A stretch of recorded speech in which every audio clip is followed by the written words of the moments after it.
Olá a todos, boa noite. Vamos tentar aqui a nossa live com a Neuroconecta. Deixa eu ajustar a câmera. Boa noite a todos, boa noite, sejam bem-vindos a mais uma live. Estamos com pequenos probleminhas técnicos aqui com o Instagram. Vou por aqui, não sei. Acredito que seja isso. Olá, Raquel, boa noite.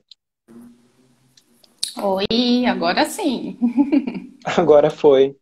Foi questões. É engraçado, pelo seu você conseguiu, né? Mas sem problemas, Uhum, vamos por aqui. Boa noite, pessoal. Vamos aguardar o pessoal da Neuroconecta vindo também, que tudo já bem. tinha umas 40 pessoas. Tudo bem, Jackson? Prazer. Prazer te Prazer. conhecer. Bom, Agora eu tô então, meio vamos. confuso. Eu tô meio confuso agora porque eu te convidei e aí ficou diferente do protocolo, mas tudo bem. Eu já me situo aqui. Já se situa, mas vamos fazer do mesmo jeito, como se é a Neuroconecta te entrevistando, pode ser? Aí a gente Pode, conversa um pode. pouquinho sobre meus trabalhos como neurocientista, vamos falar um pouquinho de autismo na vida adulta, que eu acho que você tem muito para contribuir, tudo bem? Tudo bem. E a gente vai seguindo, aí você vai me dizendo como que você está. Quer se Tá. apresentar para o pessoal da Neuroconecta, para quem não te conhece? Depois eu me apresento? Sim, pode ser. Boa noite a todos. Muito obrigado. Um prazer imenso estar aqui com você. Ter recebido esse convite, fico muito feliz de poder estar falando um pouquinho da minha história, um pouquinho sobre o autismo, da gente transmitir conhecimento e informação, que o meu intuito é esse hoje na comunidade. Transformar a comunidade sólida, rica, bem informada e cheia de conhecimento para todos, sem a gente ter aquelas presilhas, aquelas informações que às vezes ficam muito desencontradas, ou a gente não consegue ter informação correta, vem achismo, vem coisas que afetam muito o nosso meio. Tenho 30 anos, sou formado na área de humanas, tenho curso também em formação na área de tecnologia, tenho especializações em várias áreas, como Nielsen, Sabine, ferramentas de pesquisa agrupada para Uhum, mercado, tenho especializações na área de pesquisa de mercado também, tenho especialização uhum, na área de neurociência, tenho especializações na área de ABA também, especialização internacional na área de neurofeedback e biofeedback, tenho conhecimento agregado na área de autismo também, fiz bastante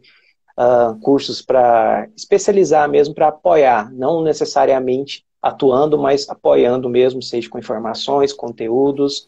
Tenho também Primeiros uhum, Socorros pela Universidade de Barcelona, um monte de cursos que eu vou fazendo, eu adoro fazer cursos, eu adoro especializar. O autismo meu eu descobri faz uns 5 anos já, a descoberta do meu autismo. Desde então eu passei por algumas categorias, na avaliação primária leve, depois fui enquadrado como moderado, no início da avaliação, antes de eu ir para uma uhum, neurologista, eu tinha o Asperger, depois já com a mudança, né, do termo e também com uhum, os ajustes, com as avaliações neurológicas, eu fui enquadrado no nível de Savant por conta de algumas deficiências que eu tenho. uhum. Nossa, então é recente, faz pouco tempo que você recebeu o diagnóstico. Eu ia até te fazer essa pergunta, né? Quando que você recebeu o diagnóstico? O Mas dia... antes disso, então, quer que eu me apresento só para o pessoal do Sim, seu pode. canal que não conhece? Pode Então, apresentar. boa noite, pessoal. Eu sou a Fabielle, eu sou neurocientista, sou bióloga, né, de formação, neurocientista, mestre e doutora em ciências pela USP. Fiz uma parte do meu doutorado, um doutorado sanduíche na Universidade da Califórnia, em San Diego. Depois voltei para o Brasil, defendi o doutorado, aí fiz 2 pós-doutoramento, agora estou esperando o terceiro pós-doc sair. E atuo na área da pesquisa, pesquisa básica, né, a partir da produção de células nervosas in vitro no laboratório, para tentar entender os mecanismos biológicos envolvidos no TEA. E faz 10 anos já que eu tô, 10 anos já atuando nessa área. E aí faz 3 anos que eu resolvi montar o canal Neuroconecta, que meu marido ficou em cima de mim, falando, você tem que falar de autismo, você tem que passar seu conhecimento adiante, vamos. E aí resolvi e comecei a fazer vídeos, né, trazer informação através do Neuroconecta, E aí a Neuroconecta acabou crescendo. Hoje eu trago profissionais de fora para conversar, a gente faz congressos, cursos com diversos especialistas. E hoje é a minha vida. Então, agora você pode falar um pouquinho sobre o seu diagnóstico para gente? Posso? Antes eu gostaria de falar que eu sempre segui já há bastante tempo a Neuroconecta. Tem fontes de inspiração dentro do meu diagnóstico, que eu conheci vocês com algumas informações.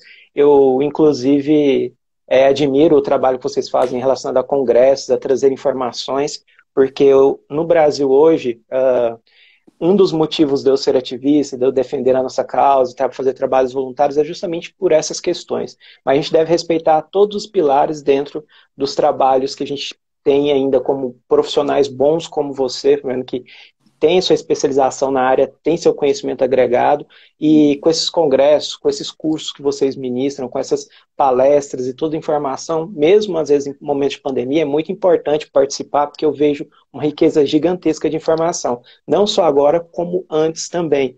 Então, assim, a parte da neurociência, ela se conecta muito bem com o autismo, assim como as outras transdisciplinares, como é o que as pessoas falam hoje, também precisam da neurociência, a neurociência também se conecta muito bem com elas. Vamos ao Com tema. certeza. Vamos ao tema. Dentro do assunto do meu diagnóstico, eu tive 3 etapas do diagnóstico. Primeiro, aquela etapa do diagnóstico tardio, que ela, quando você vislumbra, ou pode ocorrer em outras 2 subetapas, que é uma característica de pais ou de mães que ficam ali na dúvida quando a gente tem o autismo, que é 98 a 97% genética, 97. sendo 82% hereditário. 82%, né? Hereditário. 81, acho. 81? Acima de 80% hereditários dentro dessa carga toda de transferência. Então, tem essas vertentes, eu não fui para essa, eu fui justamente pela outra que eu tive muita dificuldade no decorrer da minha vida, com características de avanço desprogramado, características musculares, de retração, a forma do meu corpo sempre foi um pouquinho diferente, a forma que eu conversava sempre era um pouco diferente, mas como são mais de 20 anos atrás, não tem como eu também cobrar tanto a sociedade, porque a gente teve um boom de 2012 para frente, antes a gente tinha ainda alguns especialistas lá fora indo buscar e trazer conhecimento, mas o boom depois de Berenice Piana para frente que a gente começou a ter essa vislumbre e essa especialização. Dentro disso, eu comecei a apresentar o combo básico, meltdown, shutdown, burnout, e em conjunto com um pânico, um ataque de pânico muito grande. Cheguei a passar por psicólogos que não tinham conhecimento com o autismo, onde nessa segunda etapa do diagnóstico eu tive o prazer de conhecer o Dr. Luiz, um doutor também especializado, tem PhD na área e faz especializações, vai direto, ele viaja direto para buscar conhecimento na área de autismo e também nas outras áreas psíquicas.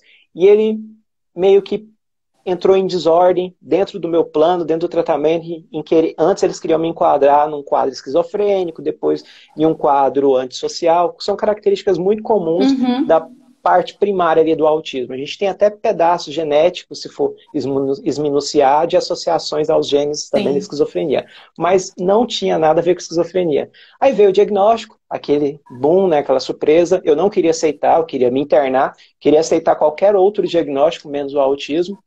Mas passou rápido, porque eu tive um apoio muito grande com uma boa neuropsicóloga, um bom psicopedagogo, uma boa neurologista também, e conheci uma neurocientista da região que também atuava justamente em questões de pesquisas pela UFG. E aí, com isso, a gente começou a conversar, eu comecei a ir no núcleo de altas habilidades, superdotação, mesmo indo contra o atendimento, tinha uma profissional lá, Meire, muito educada, que sempre me ajudou muito, indo em contramão desses núcleos que só atendem crianças, eu comecei a me situar e me reorganizar. E aí veio altas habilidades e superdotação. Dentro do termo eu descobri, depois fui a fundo, descobri que altas habilidades e superdotação ali, aquele termo superdotação é muito estrelismo, eu preferia anular da minha vida aquilo, mesmo tendo todos os balizadores avaliados, porém eu sempre tinha muitas negativas, as características da dupla excepcionalidade que a gente conhece. Com isso eu mantive avaliações com a neurologista, com o psiquiatra e com a medicação. No início eu comecei com 10 medicações, hoje já estou em torno de 6 medicações, já reduzi bastante, porque eu entrei no estado de burnout, no estado de pânico, no estado de transtorno de ansiedade generalizada. Eu estava pegando fogo, assim como diz mesmo o próprio nome do transtorno, que é chamuscar, eu estava pegando fogo. E aí foi necessário ir me acalmando para mim começar as terapias e me encontrando. E aí na anamnese, nas avaliações cotidianas que a gente fazia anualmente, era observado algumas características de negativas, como a dificuldade de sintetização, aceleração, taquipsiquismo, aquela aceleração do pensamento que envolve a taquilardia. Eu como muitas palavras. Quando começa a ter fugas, eu dou uma pausa. E aí, nesse último 1 ano anterior, que veio o diagnóstico do Savan, que era associado justamente à avaliação neurológica, porque desde criança eu não tinha visão e não tinha parte venosa estrutural do lado direito, o que ocasionou que o sistema meu neural se reprogramasse para um lado, e a gente chama ali da neuroplasticidade, né, se desenvolver em cima dessas camadas e criar métodos para melhorar a minha memória de longo prazo, a memória, aquela memória adaptativa de aproveitamento, que a gente chama aquela memória que guarda coisas do passado e reorganiza. E aí também, com outras avaliações, começaram a vir as características autodidata de desenvolver ações, informações, conteúdos de outras maneiras do que se era visto. Por isso também a associação com o Savan. Além da deficiência, além dos problemas que eu tive, da deficiência visual, né, que eu só enxergo de um olho, de outras características que são comuns, assim, entre partes das comorbidades apresentadas no Savan. Mas essa sua desorganização, ela veio por conta do diagnóstico que você não aceitou ou foi antes? A desorganização, a desordem, eu sempre tive.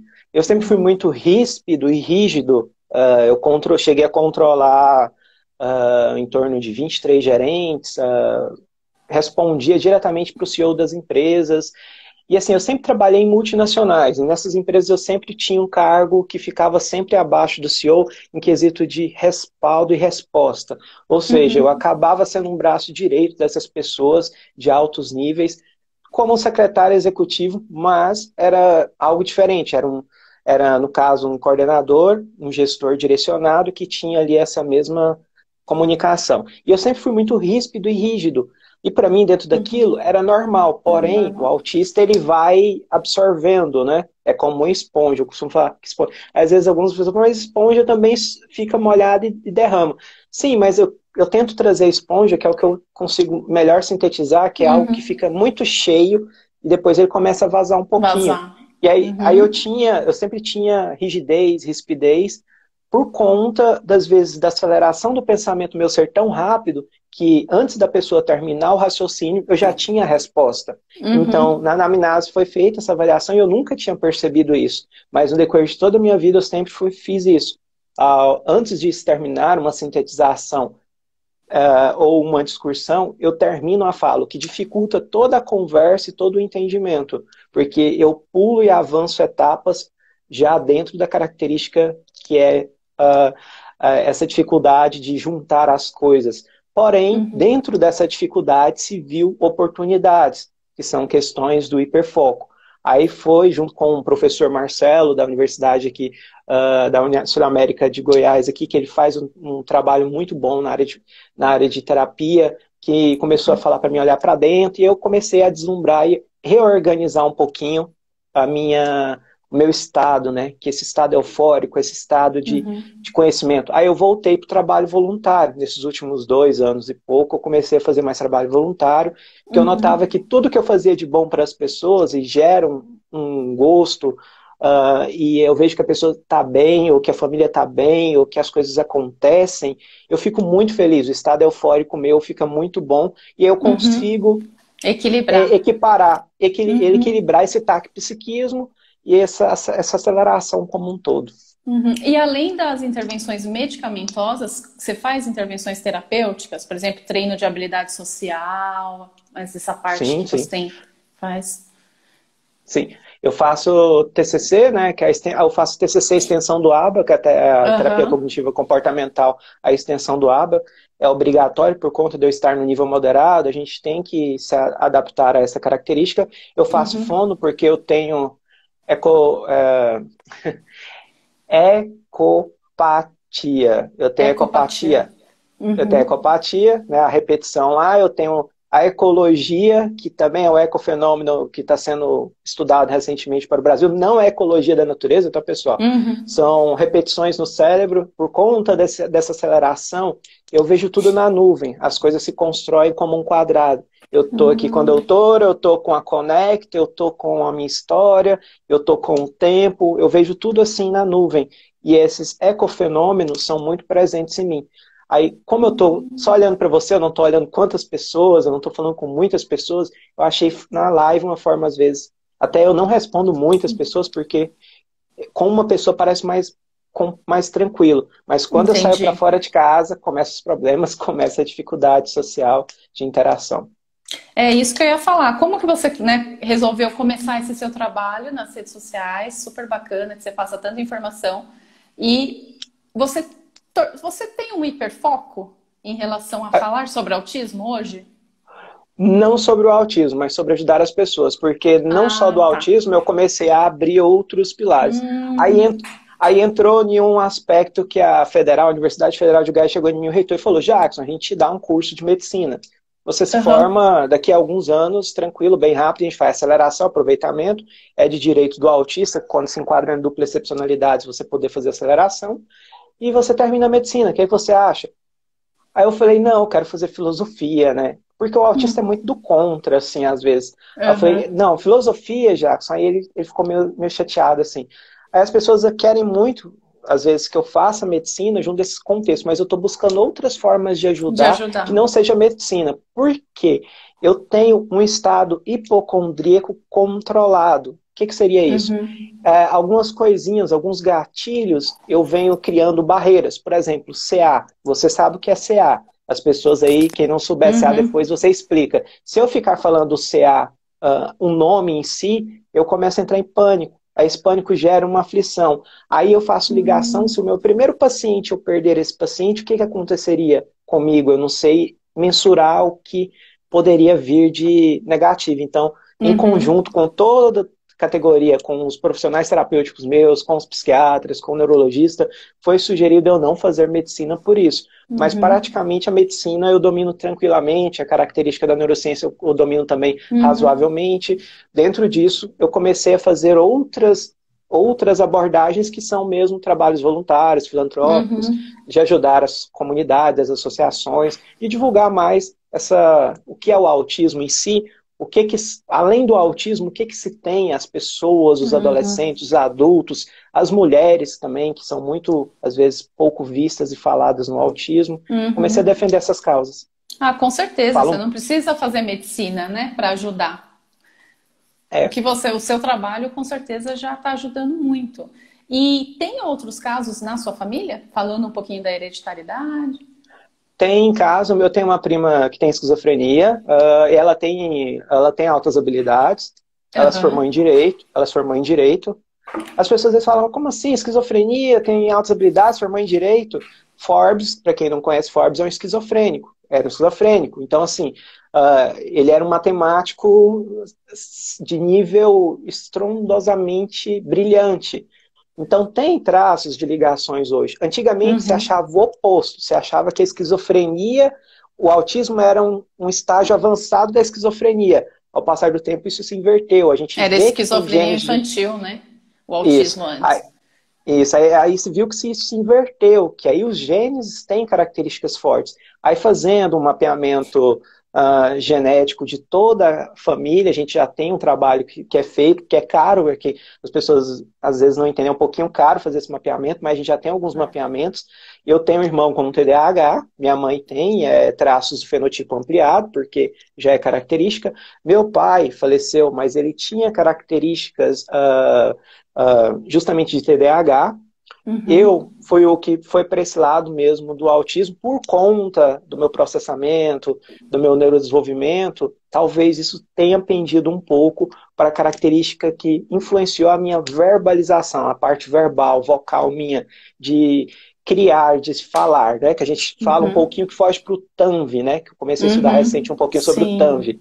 Mas, dentro de um contexto da neurociência e com a neurologia, explica justamente os fatores indicados para o Savant e não para uma hipertimese, por exemplo, ou outra característica de memória absurda, nada com isso. Então, assim, tem na família, tem muitos casos, sim, tem relatos de TDAH, esquizofrenia com Asperger, que as pessoas acham que não pode, mas pode ter associação. É isso. E hoje a gente sabe na ciência que todos esses transtornos compartilham muitos genes. Tem muitos genes, um único gene relacionado a diversos transtornos, relacionados à esquizofrenia, ao autismo, a transtorno bipolar.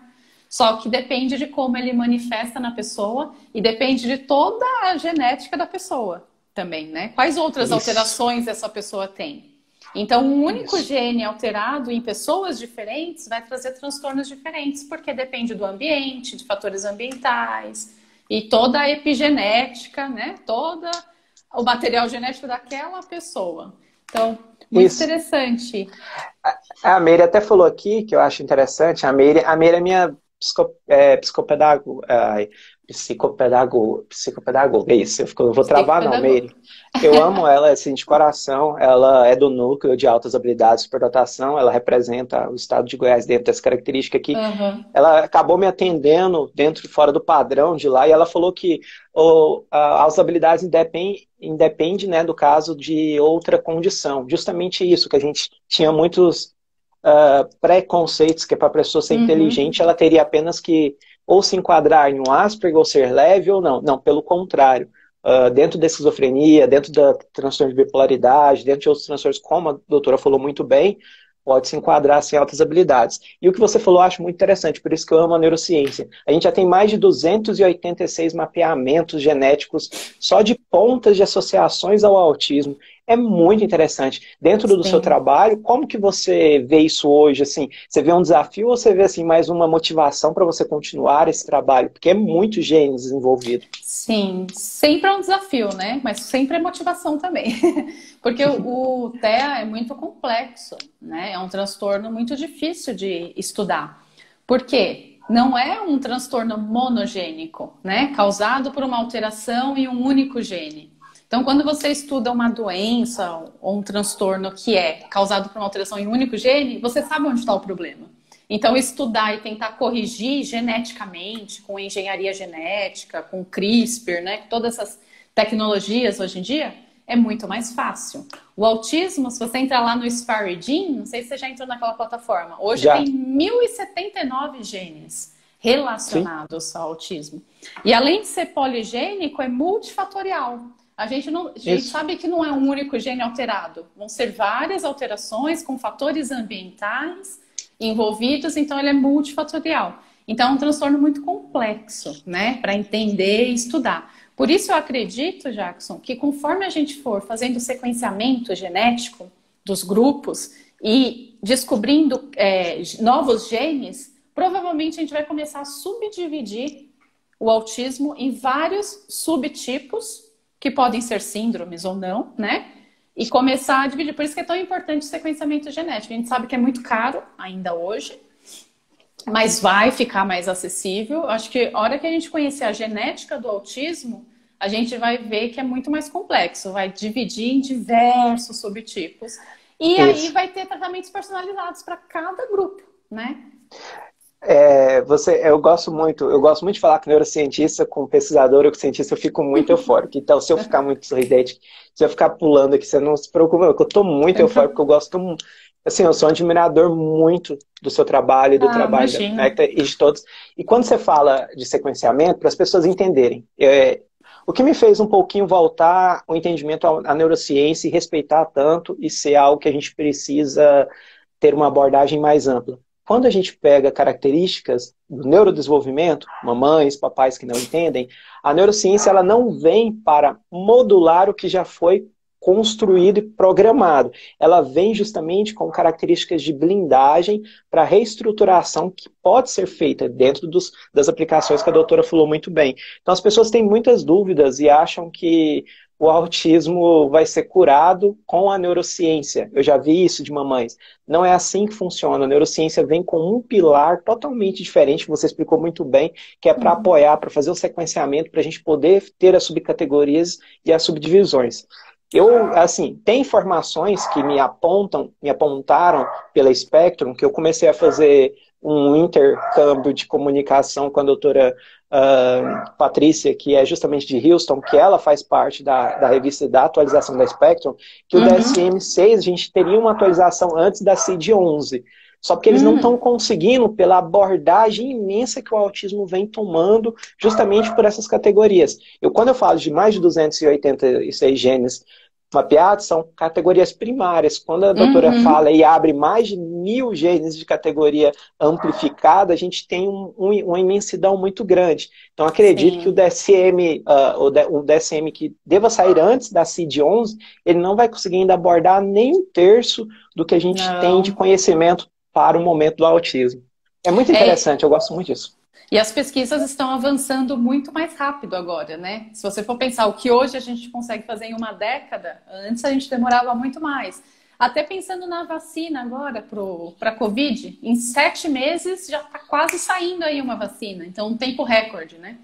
Então, para o autismo, cada mês que você vai lá no Sfardim, tem um gene novo relacionado. Então, as coisas estão caminhando muito. Já o meu trabalho na área de neurociência, eu junto com a genética, então todos os pacientes que eu estudo, a gente faz o sequenciamento genético também, para analisar a genética com o que eu estou vendo na parte celular. Aí, o que a gente faz? Eu faço parte do projeto A Fada do Dente, que é um projeto coordenado pela professora Patrícia Beltrão Braga, da USP. E lá a gente recebe doações de dentinhos de pacientes com autismo, pessoas com autismo e sem autismo também, que são os nossos controles, né? Do Brasil todo. E aí o dentinho, ele é um nicho muito rico de células-tronco. Então lá na carninha, no furinho do dentinho, a gente pega aquela célula-tronco e essa célula-tronco eu faço um processo de reprogramação celular com ela. Eu faço ela voltar no tempo, como se ela voltasse no tempo, e ela volta no estágio embrionário. Então, eu tenho uma célula em mãos que ela é pluripotente, que significa o quê? Que ela é capaz de virar qualquer tipo celular do nosso organismo.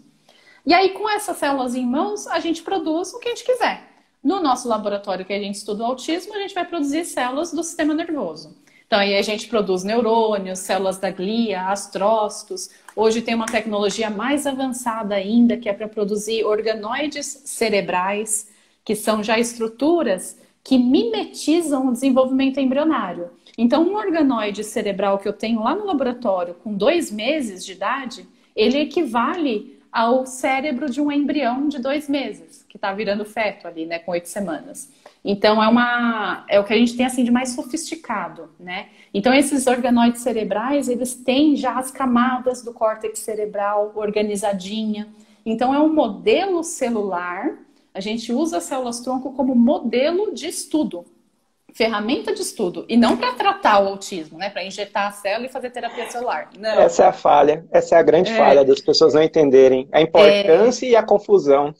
Porque o tratamento com células-tronco tem alguns tratamentos em fases de testes clínicos, mas o último estudo que saiu aí em fase 2 mostrou que não é eficaz. Não é eficaz. O tratamento com célula mesenquimal de cordão umbilical, né? Mas mais estudos precisam ser feitos, né? Esse é um estudo. Quem sabe no futuro não teremos alguma coisa. Mas hoje nós não temos comprovação científica que tratamento com células-tronco funciona. Ponto. Então, a gente usa as células-tronco como ferramenta para estudar.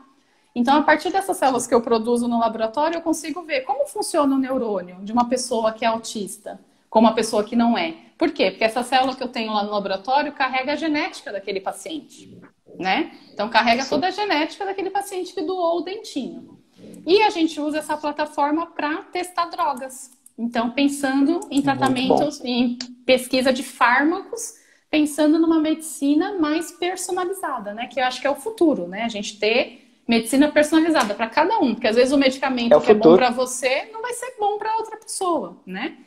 É o futuro. Então, a gente usa essa plataforma para estudar. Então, a minha área da neurociência, que eu estudo, é essa parte mais celular, de mecanismo biológico, ver o que, que os neurônios produzem, e aí tentar Você... encontrar vias para tratamento. Então, o que, que eu fiz? Durante o meu doutorado, eu vi que os astrócitos dos indivíduos com autismo, eles produzem uma interleucina 6, que é uma citocina pró-inflamatória em excesso. Excesso. Então, o cérebro dessas pessoas parece estar com uma neuroinflamação, né? Quando eu bloqueei esse IL-6, eu vi uma melhora nessas células, no fenótipo celular, no funcionamento dos neurônios. Então, quando eu pegava um astrócito de uma pessoa que não é autista e cultivava junto com um neurônio de um autista, esse neurônio se recuperava. Ele funcionava melhor, ele fazia mais sinapses, a morfologia dele melhorava. E o contrário também acontecia. Quando eu pegava um astrócito de um indivíduo autista e colocava um neurônio de uma pessoa não autista junto com esse astrócito, eu via que esse neurônio piorava. Então a gente viu que a influência dos astrócitos, o que são os astrócitos, gente? São células que dão todo o suporte para o neurônio lá no nosso cérebro. Então ele é a célula que está agarradinha lá no vaso sanguíneo da barreira hematoencefálica e leva o nutriente para os neurônios. O astrócito, ele dá o suporte físico para os neurônios, ele participa da formação de sinapses. Então, às vezes, quando a gente pensa em transtornos que afetam o cérebro, a gente só pensa em neurônio. Só que a gente viu nesse trabalho que talvez o problema pode estar nas células da glia. Então, a gente tem que tratar as células da glia. Porque eu vi que quando as células da glia estavam funcionando bem, o neurônio que não funcionava bem passava a funcionar bem. Então, isso abriu uma perspectiva para a gente testar medicamentos nessas células. Então, o meu próximo passo é fazer isso em modelos animais. Bloquear essas interleucinas em modelos animais, né? Visando um futuro teste clínico. Se eu tiver resultados positivos em modelos animais, aí passa para estudos em humanos. E quem sabe aí a gente descobre um tratamento para esse grupo, né, de indivíduos que eu estudei, que é um autismo grave. Sim. Então, pode falar. Então é isso. É isso que eu faço no laboratório. Isso é mágico. É mágico. Quando você fala justamente dessas características que você reordena e agrupa todo um processamento de estudo na parte genética e consegue ver isso, as pessoas... Porque, primeiramente, pessoas do meu coração...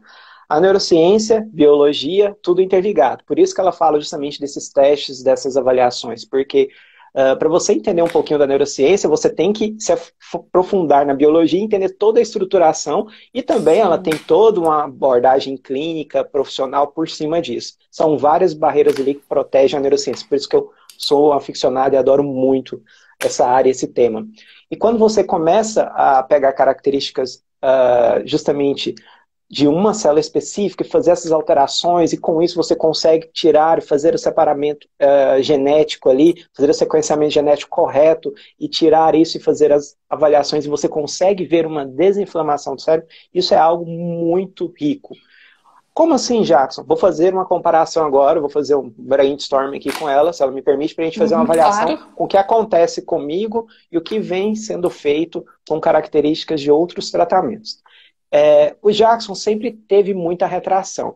Hoje minha mão está mais tranquila porque eu faço transferências de estímulos, mas eu cheguei 5 anos atrás dentro do consultório desse jeito, com o corpo todo emborcado e todo torto, assim, e o médico olhando para mim, Jackson, olha como você tá. Eu nem me percebia. Por quê? Sistema neural, sistema nervoso central, sistema muscular, toda interligação. O nosso corpo é repleto de músculos. A neurociência já tem um estudo muscular que caracteriza por essas avaliações muito aprofundadas. Então, quando você pega essa abordagem e começa a esmiuçar, eu via que não só em mim, mas em vários outros autistas, o sistema muscular desencadeia toda uma reação negativa. Para vocês terem ideia, a gente tem mais de 40 esfínteres no corpo.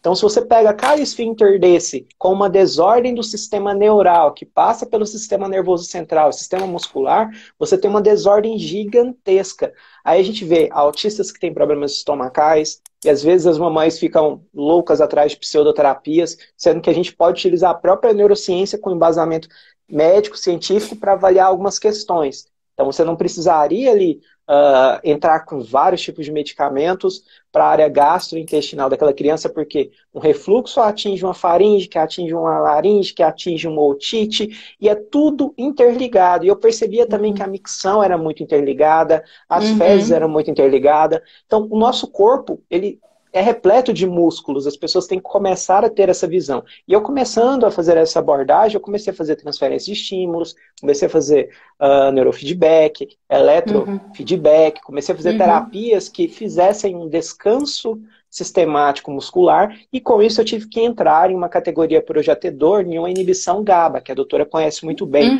Por quê? A GABA, ela meio que camufla um pouquinho essa desordem maior. Aí ocorrem outros problemas relacionados a isso. Porque o sistema muscular, ele funciona como um elástico, ele pode ter uma força muito grande na ida, mas como uma força muito leve no retorno, ou não ter nenhum retorno. Então, por isso que surge muitas confusões. O autista, às vezes, ele é rápido demais, ou ele é lento demais. Então, a gente começa a observar dentro desse sistema muscular, desse sistema nervoso central, características onde o autista tem essa aceleração no pensamento ou essa lentificação no pensamento. Então, entra a neurociência que pode nos ajudar em que quesitos? Achar ali um pilar, uma balança, no caso, onde esses pilares se reagrupem corretamente e a gente comece a ter ali, vamos dizer assim, um funcionamento pleno do cérebro sem perder características, porque não é legal pensar rápido demais, pelo contrário, eu sofro muito, eu tomo ainda medicações, porque eu preciso inibir essa linha GABA, essa linha de dor, essa linha de conexão, assim como a doutora falou, que tem essas linhas que fazem esse enraizar. Nossa, agora eu não dou conta de falar. Enraizado? Não, eu queria falar enraizamento. Enraizamento. É essa palavra. Existe essa palavra? Ah, sim, existe. Enraizamento. Quando você pega o enraizamento de uma célula que ela é interligada, que ela interliga ao neurônio, e esse neurônio expande para uma sinapse, por que não desde ali eu já não conseguiria controlar algo? Já que o autista é apresentado, o autismo é apresentado com uma prevalência gigantesca de neurônios espelhos. Os neurônios espelhos são os que têm maior carga de potencial para valores de transferência de informações quando intercalados nas sinapses corretas. Aí a gente pode, assim, ir de diversos níveis. Eu comecei a observar justamente com o neurofeedback, com o direcionamento das sinapses, fazendo repetição, fazendo alguns treinamentos, já com a medicação necessária e com os outros exercícios, as outras terapias, eu tive uma melhora muito significativa. Hoje eu não tenho um corpo totalmente curvado, mas ainda quando eu fico muito eufórico, eu vou dobrando os dedinhos, aí continuo com estímulo e assim vai. Então eu acredito que o trabalho que você faz é muito rico e só agrega cada vez mais a gente se aprofundar um pouquinho mais na neurociência, porque eu acredito sim que o futuro será algo mais ajustável. Nós não teremos tantas medicações, pelo contrário, teremos medicações mais ajustadas para uma quantidade de efeitos talvez maiores, mas com benefícios maiores, com efeitos colaterais menores, justamente por essas questões de ajuste da neurociência. Com certeza. E essa tecnologia, Jackson, que eu trabalho, eu produzo neurônios corticais, que são neurônios do córtex cerebral, que é a região mais afetada no autismo, né? Mas você pode usar essa tecnologia para produzir neurônio motor. O pessoal que trabalha com ALS, que é a esclerose lateral aminiotrófica, produz neurônio motor. E para o autismo a gente pode pensar nisso também, produzir neurônio motor para entender toda essa relação. Outra coisa, o pessoal tem produzido agora neurônio entérico, que é neurônio do sistema digestório. Que em inglês é mini gut, é mini intestino. Da mesma forma que eu produzo os mini cérebros, a gente pode produzir mini guts, que são os mini intestinos, para entender essa questão de neurônio entérico com os neurônios do cérebro, do sistema nervoso central. Porque com certeza está tudo ligado, né? Essas alterações que a gente vê, gastrointestinais e motoras no autismo, com certeza essa tecnologia pode ajudar muito a gente a entender esses mecanismos. Muito legal. E deixa eu te fazer uma pergunta. Pode Como que fazer. está a sua experiência com neurofeedback? Microbiota, ela interliga justamente, faz a ligação com a microbiota e a gente pode ter resultados positivos dentro disso. Desculpa as pessoas, Sim, que com eu tô certeza. falando, eu tô indo lá atrás no que ela estava falando dos nossos neurônios intestinais. Desculpa, eu tenho anotado aqui microbiota. Mas tudo bem, Sim. vamos lá. Neurofeedback. Neurofeedback, ele justamente tem uma avaliação dentro das ondas que a gente conhece. As pessoas não gostam de falar tanto ondas cerebrais, mas eu gosto, porque são Uhum, ondas mesmo que estão ali e são avaliadas. A gente tem 5 ondas e várias subdivisões. uhum, No autismo, a gente vê muita assim, ela é bem mais presente. A gente tem as ondas gama, que são ondas que se irradiam para uma faixa bem alta, no autismo que uhum, tem uma aceleração e uma faixa bem baixa. Então a gente ali consegue ver uma desordem muito grande nessas ondas gama. E a gente tem a delta e a alfa, que são balizadores para uhum, características de depressão, ansiedade, sono, entre outros diversos fatores que afetam o autismo. O neurofeedback, para mim, eu trabalho com a repetição, voltado mais para repetição e para concentração. Dentro desses aspectos, com a onda gama, o meu interesse não é eliminar a onda gama, é fazer com que ela se situe em um nível, um patamar que essa aceleração do meu pensamento, que eu consigo hoje, Jackson, se você me perguntar, nos últimos 3 meses que eu comecei a fazer algo no Instagram, nos últimos 3 meses para cá, eu fui olhar, eu fiz mais de 1.000 conteúdos, em uma média de mais de 4 conteúdos, 5, 6 conteúdos por dia, de diferentes formas e de diferentes agrupamentos. O que acontece? uhum. Se eu não crio essa repetição e esse treinamento diário com o neurofeedback que eu faço em casa, eu não consigo eliminar essa agitação extrema do pensamento, o que já impactaria Hum, mais negativamente no meu sono, uhum, negativamente na minha ansiedade, porque eu tenho TAG, mas em outras características, que, por exemplo, uma desordem maior e um descontrole, eu consegui falar CA para você, eu tenho um controle muito grande. uhum, Quando eu falo CA, o câncer, direcionado a alguma característica de alguma pessoa, a gente conversa sobre, eu já estou conseguindo falar, porque eu estou em um estado eufórico muito bom, muito em evidência falando com você, mas o controle e o exercício que eu fiz no decorrer do dia para o neurofeedback, ele me dá essa tranquilidade, me dá uhum, essa clareza, não tão boa na sintetização, porque infelizmente é uma falha minha, por conta da uhum. taquilardia, mas eu consigo trazer e desenvolver algumas conversas, desenvolver algumas ideias. Então, o neurofeedback é muito importante para mim, ajuda bastante. É um Tem estudos. aplicativo? É um aplicativo que você usa? Neurofeedback é uma ferramenta utilizada pelo eletrocefalograma. Você faz uma avaliação com o eletrocefalograma. Eu tenho aqui, deixa eu verificar É, onde eu não. coloquei. Mas Ah, para tudo você fazer bem. para você fazer em casa, sim, você não precisa ir Ele é fazer a uma fita. sessão. Ah, Não, a gente tem as instituições, os locais onde fazem isso, né? sim.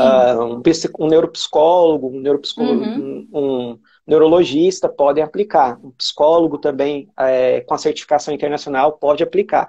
É um equipamento, um eletrocefalograma, que ele mede as ondas, essas ondas que eu falei para você, por exemplo, as principais gama, alfa, beta e teta, por exemplo, uhum, faz uma avaliação e te dá alguns exercícios. Exercícios eu mesmo criei alguns. Então, eu criei alguns uhum, exercícios que fazem com que, conforme eu medite e entre em um estado de atenção e concentração, esse nível de excitabilidade do pensamento evite fugas, que são características do taquipsiquismo, evite uma taquilalia mais presente. Então, esse exercício constante começa a modular o sistema neural nosso, a plasticidade uhum, cerebral, você mais do que ninguém pode uhum. comprovar que isso existe. A gente Com certeza. modula essas características e faz com que esse treinamento, que é repetitivo, se Uhum, torne um hábito e que nossas sinapses sejam direcionadas para outros modelos que envolvam a concentração. Porque a gente vê uma uhum. fuga muito grande, igual você falou. É muito difícil hoje você falar que um autista é igual e aquele autista é padrão. Não tem como você Não fazer isso. Por tem. quê? Um autista ele vai ter uma fuga para um lado, ele vai ter mesmo a gente sabendo que as pessoas falam lado esquerdo com lado direito do autismo, tem interferência, mesmo assim, por todo o processo do neurodesenvolvimento, a gente não consegue direcionar um lado para que ele vai. Então é melhor a gente tratar com terapias, com neurofeedback, que faz isso, esse treinamento, ou até mesmo, no futuro próximo, se for possível, seja com células-tronco, seja que a gente consiga, com a neurociência, algo maior, ou medicações, que eu acredito muito nas medicações direcionadas para essa área da neurociência também, consiga justamente minimizar algumas dessas características. Mas hoje o neurofeedback faz muito bem isso. Algo que a gente pode falar bem rapidinho aqui, que deu errado e não dá certo. Por exemplo, Elon Musk vem lá e fala que quer implementar um chip no cérebro dos autistas e vai fazer a criança deixar de ser autista. O que aconteceu? 2 dias seguintes, a comunidade internacional de neurociência caiu matando em cima dele, falando que você está louco. Uma coisa é você colocar informação na cabeça de uma pessoa, outra coisa é você reordenar e reagrupar. Então isso acontece muito por pessoas que não entendem. Elon Musk é um comprador de ideias. Uma pessoa vende uma ideia para ele e consegue fazer aquilo e replicar. Ele também é bem inteligente, mas dentro desse contexto, ele perdeu um pouco da razão. Não tem como você encher a cabeça do autista de informação se você não sabe se ele está com aceleração ou lentificação. Imagine um autista com muita informação e conhecimento, com um chip implantado, com todos aqueles riscos, cheio de informação. O que vai acontecer? Um burnout constante, intermitente. Eu não quero nem imaginar. Outra coisa é desconstruir o cérebro e reconstruir. É diferente de um processamento genético, que você faz toda a estruturação e trabalha com células-tronco, é diferente de desconstruir. As pessoas também confundem muito isso. Isso que às vezes me deixa um pouquinho nervoso quando a gente tenta falar por que a neurociência é importante. As pessoas confundem e acham que a neurociência vai desconstruir o cérebro e reconstruir outro. Não é assim que funciona também, né? Não, que nem uma pessoa... Acho que a Neves perguntou aqui se o autismo tem medicamento. Não existe medicamento para o autismo. Tem medicamentos para sintomas como a agressividade, irritabilidade e para as comorbidades. Então, a pessoa tem um TDAH, por exemplo, que aí os tratamentos medicamentosos são para sinais, sintomas ou outras condições que a pessoa vai apresentar. E não para o autismo em si, que alguém perguntou se tinha tratamento medicamentoso para autismo, certo? Então, os medicamentos que você toma é para ansiedade, né? Para as questões que você tem aí relacionadas. Isso mesmo. Eu tomo para fibromialgia, para gabalina, justamente para interromper o GABA ali das dores, porque eu tenho já fibromialgia. O que acontece? Por eu ter passado um longo período da minha vida sem tratamento, com diagnóstico tardio, por isso que eu defendo a causa e tento trazer cada vez mais clareza, para evitar essas comorbidades que são associadas dentro dessas condições. A fibromialgia é tão forte... É uma comorbidade, aí nesse caso. Sim. Nesse caso, a comorbidade, porque eu desenvolvi por conta das questões musculares, entendeu? Aí essa comorbidade, a fibromialgia, eu preciso tomar justamente essa medicação por conta da pregabalina para evitar que eu tome, por exemplo, aos extremos que a gente fala, né? Porque a fibromialgia ela tem vários extremos, né? E quando chega ao extremo de você estar tomando, eu esqueço toda vez o nome da injeção. É aquela injeção que você... Morfina. Quando chega ao extremo de morfina, é o extremo que ninguém pode chegar. Então, por isso que eu tomo outras medicações que blindam essa característica para eu poder estar aqui, conversando, sem sentir tantas dores. Além das terapias, da acupuntura que eu faço, de diversas coisas que eu faço para amenizar esses problemas. Mas eu tomo medicações para o transtorno de ansiedade generalizada, para rigidez, eu sou muito rígido e ríspido, porém não tão agressivo. A agressividade, ela tem um fator preponderante pelo descontrole, se eu não tiver com um controle focal, se eu não tivesse com a medicação, quem sabe, ou até mesmo algo presente por conta desse transtorno de personalidade, que é muito comum no autismo. A gente vê vários relatos, desde o transtorno obsessivo, desde o transtorno de personalidade esquizoide até os outros mais avançados. Sim. E hoje você está no mercado de trabalho? Já, ou não mais? Não mais. Eu tô afastado por conta da fibromialgia, por causa da dor. Eu não posso dirigir, porque eu trabalhava viajando o Brasil todo, né? Então, como eu trabalhava sempre em multinacionais, eu precisava muito dirigir.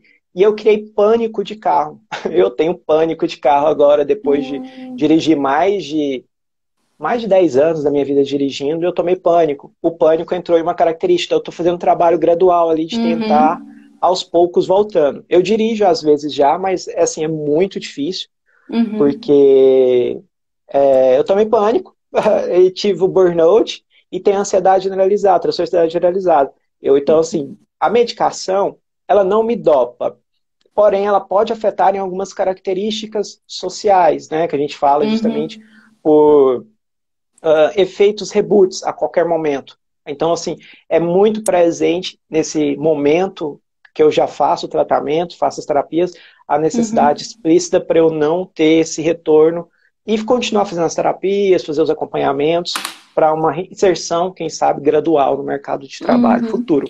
Eu pretendo, eu quero. Legal. Uma pessoa está perguntando aqui, para o TAG, você está tomando qual medicação? Então, para o transtorno de ansiedade generalizado, TAG, eu tomo desvenlafaxina, né? Por quê? Eu tomei antes muito paroxetina, tomei aqueles outros da família paroxetina total anterior, e eles eram medicamentos muito antigos. Se você for olhar a prescrição de validação das normas, são medicações muito antigas. Eu até entrei em controvérsia esses dias com uma neuropediatra, porque ela falou, Jackson, eu vejo que tem menos efeitos, mas para mim já tinha mais efeitos. Então vamos colocar como uma maneira adaptativa, a desvenlafaxina caiu muito bem no TAG para mim. Eu comecei a tomar com 100 miligramas, hoje eu estou com 75 e está no processo de redução, porque eu e meu médico firmamos um acordo que o Jackson não vai eternizar a medicação. A gente quer buscar mesmo um tratamento terapêutico que substitua essas características. Com certeza. Tem um professor, Matheus, está perguntando se você tem problema de controle das coisas ao seu redor, do espaço.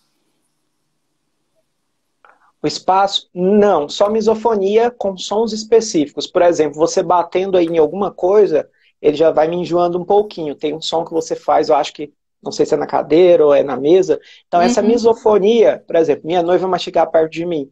O que a gente começou a fazer? Começamos a separar os lugares, né? Então, eu tenho, assim, ao invés do espaço, minha hipersensibilidade afeta características seletistas do meu processamento neural para alguns tipos de sons. Então, eu já tenho a audição muito aguçada, logicamente, porque o nosso cérebro, ele compensa, então eu não enxergo de um olho. Então, ele vai compensar automaticamente. Fora isso, tenho o autismo, a hipersensibilidade, mas questões espaciais nem tanto, não tenho, assim, dificuldade.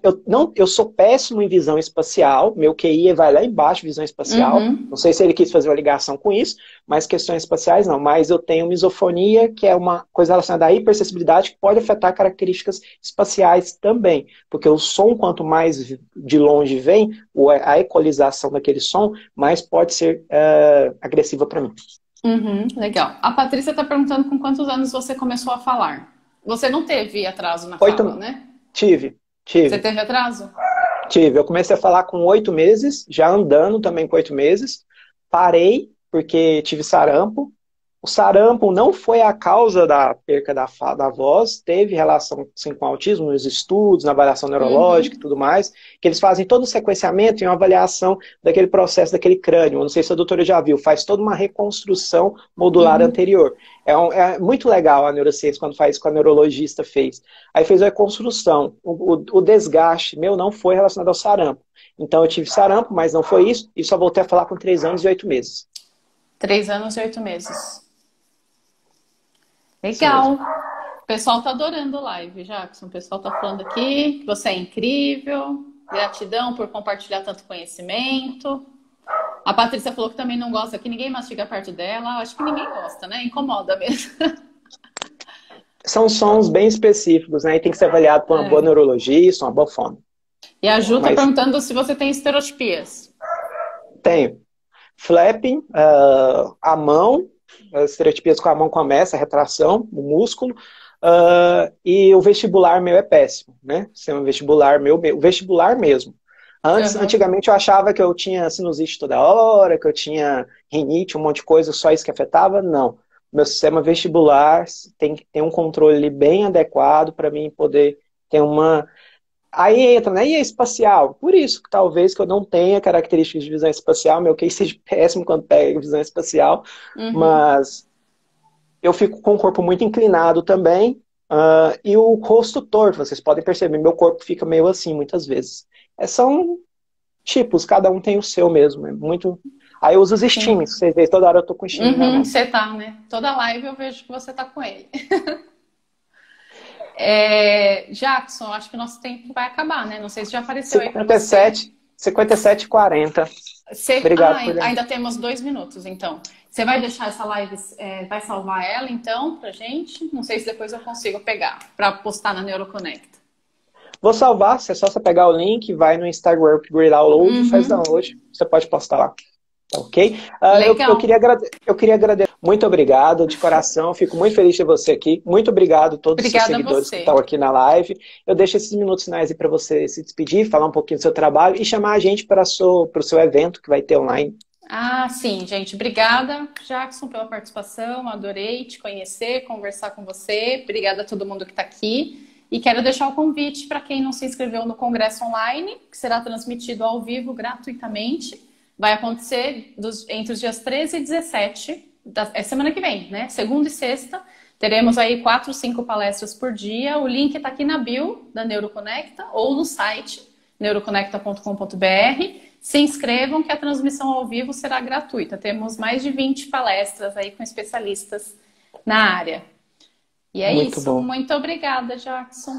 Obrigado, um beijo, muito obrigado a todos os presentes, Outro. muito obrigado, doutora, de coração. Espero você em outra live, estou convidando para você não desistir depois. Com Beijo, tchau, tchau. certeza. Beijo, tchau.